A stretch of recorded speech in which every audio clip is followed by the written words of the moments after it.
Gold has just delivered the kind of move that gets the attention of the entire precious metals market. Over the last 2 weeks, the metal has pushed higher after breaking above a downward sloping resistance line that had been controlling the price since the January correction. According to the source, gold moved roughly 10% above the July lows, while the first 2 weeks of this breakout produced a 7.4% gain, stronger than the first 2 weeks of the September 2025 breakout after 4 months of sideways consolidation. But here is the part investors should not ignore. The breakout has not completely settled the argument. Gold is now approaching another major technical barrier, and that barrier could determine whether this is simply a temporary rally or the beginning of a much larger move. The key level identified in the source is around $4,500. That area matters because the long-term downward resistance line and the 200-day moving average were converging there. Gold approached that zone and then pulled back slightly, which means the market is now facing a genuine technical test. This is where the story gets interesting. If gold breaks convincingly through that resistance, the technical picture could change dramatically. The source argues that any pullback around these levels could potentially become one of the final buying opportunities before gold breaks out of a much larger bull flag formation. The comparison being made is with the structure seen around 2008, where a period of weakness and consolidation eventually preceded a powerful move higher. But the forecast attached to that technical setup is extremely bullish. The source projects at least $6,000 gold during this broader cycle, with $7,500 presented as a second-tier target. For silver, the source uses a projected 40-to-1 gold-to-silver ratio and estimates a minimum target around $150, with $200 also considered possible. These are analyst projections, not verified future prices, and that distinction is critical. But technical charts alone are not the reason this thesis is gaining attention. Behind the price action, the macro environment is beginning to create another layer of support. The source points to weaker employment data, a softer consumer inflation reading, and weaker consumer spending as factors that have changed expectations surrounding the Federal Reserve. At the time described in the source, the CME FedWatch probability being cited showed roughly a 70% chance that the Fed would keep rates unchanged in September. That matters because monetary expectations can influence both the dollar and bond yields, and those markets can have a major impact on precious metals. At the same time, the bond market is showing signs that investors are becoming more selective about duration. The source highlights weakness in long-term Treasury demand and argues that this raises a broader question. If investors become less comfortable holding long-duration government debt, where does that capital go? That question leads directly back to gold, and this is where the current setup becomes much bigger than a simple chart breakout. We are potentially looking at a combination of technical momentum, changing Fed expectations, bond market concerns, dollar weakness, and growing uncertainty across global financial markets. But before anyone starts assuming that gold is going straight to $6,000, $7,000, or beyond, there is a critical question we need to answer. What happens if the stock market suffers a much deeper correction while gold and silver are sitting at this exact point? Because history suggests precious metals can initially get hit when investors face margin calls and rush for liquidity. And then something very different can happen. The next phase of this story is about whether that potential shock would become a threat to gold and silver, or the catalyst that finally sends them into the next major leg higher. The gold breakout becomes much more important when we move away from the chart and look at what is happening underneath the market. A technical breakout can fail, resistance can reject price. But when technical momentum begins aligning with macroeconomic forces, the probability of a larger move becomes much more interesting. One of the biggest catalysts now is the Federal Reserve.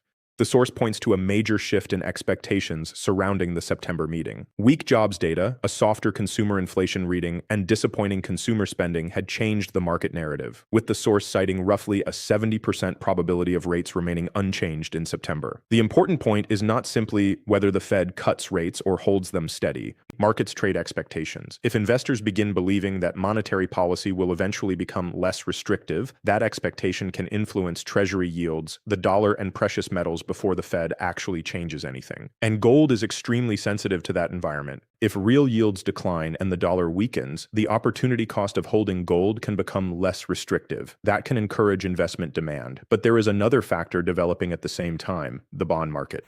The source highlights a particularly interesting divergence. Shorter duration Treasury demand appeared relatively stronger, while participation in the 30-year Treasury was weaker and its interest rate moved higher. The interpretation offered in the discussion is that investors were becoming less comfortable committing capital to very long-term U.S. government debt. That is a much bigger issue than a single bond auction. Long-term bonds are supposed to represent one of the core defensive assets in a traditional portfolio. If investors begin demanding higher yields to hold that debt, it tells us that the market is asking for more compensation for duration, inflation, fiscal, or other risks. And this creates an important question for precious metals.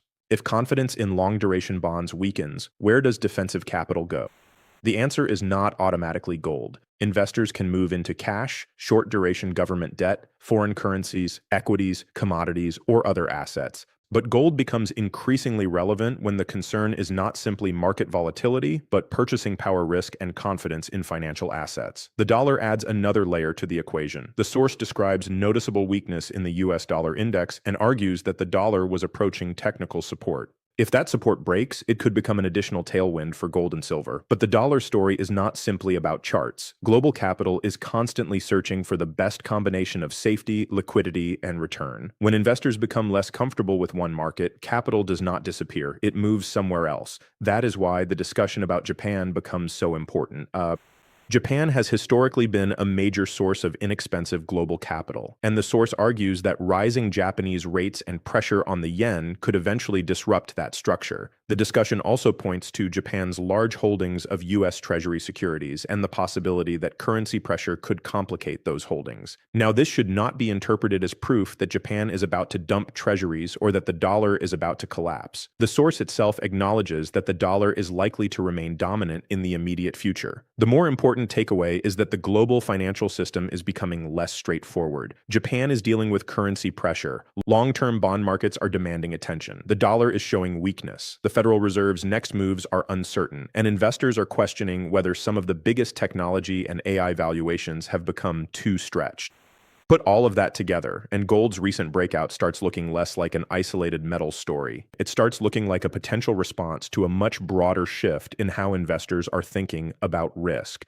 And silver could have an even more dramatic reaction if monetary demand returns, while industrial demand remains strong. But before that happens, there is another risk investors need to understand. What if the financial system experiences a sudden liquidity shock? Because that is where the relationship between stocks and precious metals becomes much more complicated and potentially much more explosive. The Japanese yen may be one of the most underestimated variables in this entire precious metals story. Most investors watching gold are focused on the Federal Reserve, inflation, treasury yields, and the dollar. But Japan sits underneath the global financial system in a way that can become extremely important when interest rate differentials begin to change. For decades, Japan was one of the world's major sources of inexpensive capital. Extremely low Japanese interest rates encouraged investors and institutions to borrow cheaply in yen and deploy that capital into higher-yielding assets around the world. That structure became an important part of global liquidity, but that environment is changing. The source highlights the yen approaching the 160 per dollar area and argues that Japanese authorities have already intervened in the currency market. It also points to Japan's enormous holdings of U.S. Treasury securities and raises the possibility that a sustained currency problem could eventually put pressure on Japan to adjust its foreign asset holdings.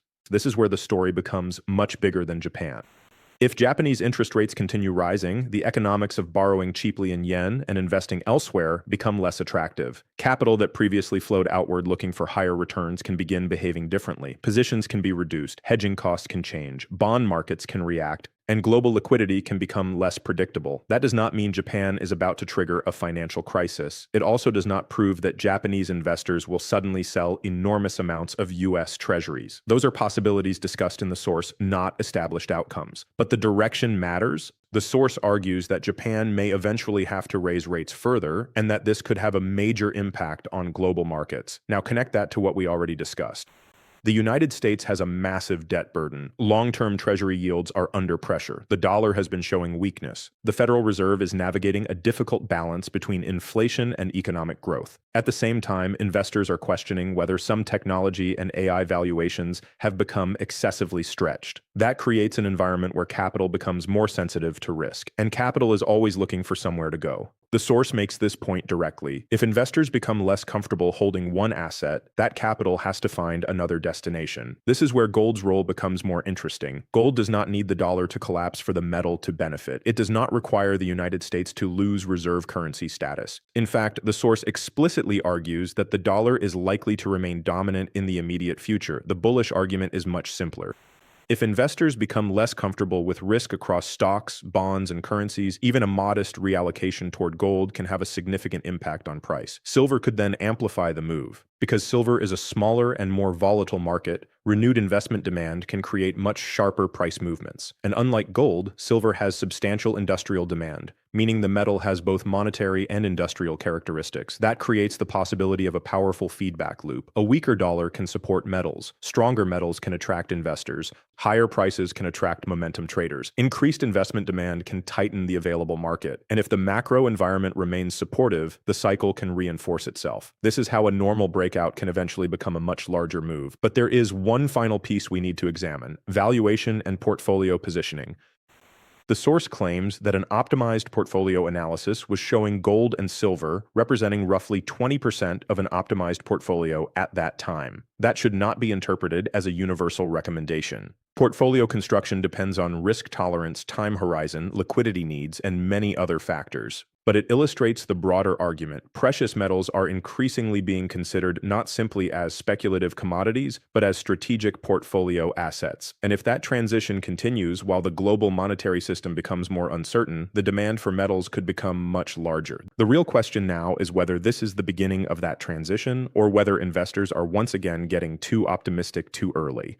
Because if gold can break decisively through the critical resistance zone, while the dollar weakens, bonds remain under pressure, and global liquidity becomes more fragile, the technical breakout could turn into something much more powerful. And that is where the $6,000, $7,500 gold targets and the much more aggressive silver targets move from being interesting forecasts to scenarios the market would actually have to start pricing in. So where does all of this leave gold and silver? The most important point is that the bullish case does not depend on one prediction coming true. It depends on several developments beginning to line up at the same time. Gold has already broken above the downward sloping resistance that had been controlling the market since the January correction, and the metal has moved roughly 10% above the July lows. But the next major test remains the area around $4,500, where the long-term resistance line and the 200-day moving average recently converged.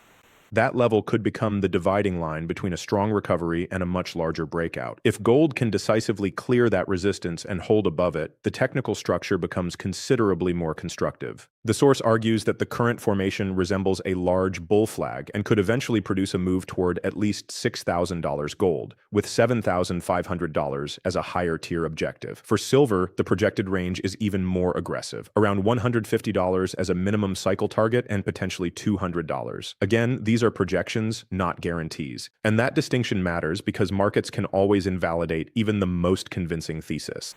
The Fed could remain restrictive for longer than investors expect. The dollar could strengthen instead of breaking lower. Long-term treasury yields could rise further. Japan could stabilize the yen without creating the larger disruption being discussed. Or a stock market correction could initially pull precious metals down with everything else as investors rush for liquidity. In fact, that last scenario may be the one investors misunderstand most. A major market sell-off does not necessarily mean gold rises immediately. The source itself argues that precious metals could initially be hit by margin calls and forced liquidation, similar to what happened during previous crises. But the expectation is that such weakness could be temporary before investors rotate toward hard assets and gold and silver potentially accelerate higher.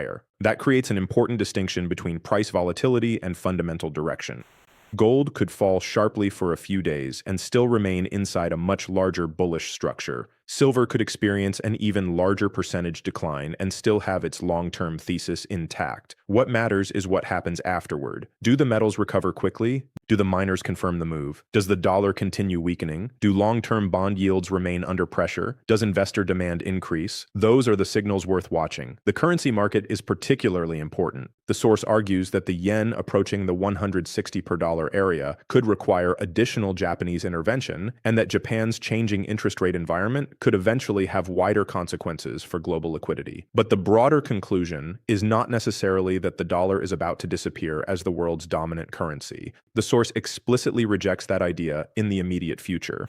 The more realistic question is whether investors gradually become less willing to rely on traditional assets as their only form of protection. And that is where precious metals could gain structural importance. If stocks become increasingly expensive, long-duration bonds become more difficult to trust, currencies experience greater volatility, and investors remain concerned about inflation and purchasing power, gold does not need a financial system collapse to perform well. It simply needs to become more desirable relative to the alternatives. Silver could then become the higher volatility expression of the same macro theme. That is why the current breakout deserves attention. We are not looking at a guarantee that gold reaches $7,500 or silver reaches $200. We are looking at a market where technical momentum, monetary expectations, bond market concerns, currency volatility, and portfolio diversification are increasingly intersecting. And if the $4,500 gold resistance zone finally gives way, the market may enter a completely different psychological phase. Investors who were waiting for another major pullback could suddenly find themselves chasing a breakout. Momentum traders could return, headlines could become dramatically more bullish, and the same precious metals that looked overextended during the correction could once again become the assets everyone wants to own. That is how parabolic phases begin, not when everyone agrees, but when the market forces investors to reconsider what they thought was impossible. For now, the levels are clear. Watch the $4,500 area, watch the 200-day moving average, watch the dollar, watch treasury yields, and watch whether gold and silver continue to outperform during periods of equity weakness. If those signals begin confirming each other, this may prove to be more than just another gold rally. It could be the early stage of a much larger repricing of precious metals. But forecasts are not facts, and no price target is guaranteed. Do your own research, evaluate the risks, and make decisions based on your own financial situation and time horizon. Because the biggest question facing the metals market now is no longer simply whether gold can recover. It is whether this breakout is the beginning of the move that finally takes precious metals into a completely different valuation regime.